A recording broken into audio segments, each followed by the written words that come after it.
বাংলাদেশ জামাত ইসলামের কেন্দ্রীয় মজলিসের সদস্য, ঢাকা মহানগর দক্ষিণ সম্মানিত কর্ম পরিষদ সদস্য, ঢাকা সিটি কলেজের পরিষদ ডিপার্টমেন্টের সাবেক চেয়ারম্যান তাদের মিল্লা যে কথাটা কয়েকটা 2-3টা কথা বলতে চান তা বলতেছে যে 57 জন সেনা অফিসার সহ 74 জন সেনা কর্মকর্তাকে হত্যা করা হয়েছে।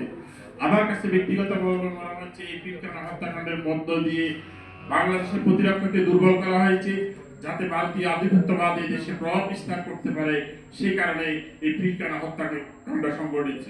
দ্বিতীয় আরেকটি কথা আমি যেটা মনে করি আমার ব্যক্তিগত, এই পিলখানা হত্যাকাণ্ডের মধ্যে দিয়ে পিলখানা হত্যাকাণ্ডকে আমি বুদ্ধিজীবী হত্যার সাথে তুলনা করছি।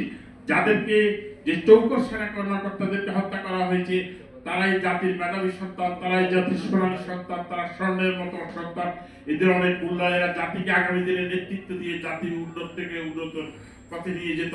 তাই জাতিকে মেধাশূন্য করার জন্য যে পিলখানা হত্যাকাণ্ড সংঘটিত হয়েছে, তাই আমি বর্তমান নতুন সরকারের কাছে দাবি জানাবো এই পিলখানা হত্যাকাণ্ডের পুরো তদন্ত করে যাতে প্রকৃত যারা দোষী তাদেরকে বিচারের আওতায় এনে যারা নির্দোষ তাদেরকে ইয়ে থেকে মুক্ত করে দিয়ে একটি সুষ্ঠু তদন্ত মধ্যে দিয়ে এই বিচারকে জনগণের কাছে গ্রহণযোগ্য দেশ এবং বিদেশের 170 কোটি মানুষের কাছে একটা গ্রহণযোগ্য বিচারের ব্যবস্থা করার আহ্বান জানিয়ে আমি আমার সংক্ষিপ্ত বক্তব্য এখানে শেষ করছি।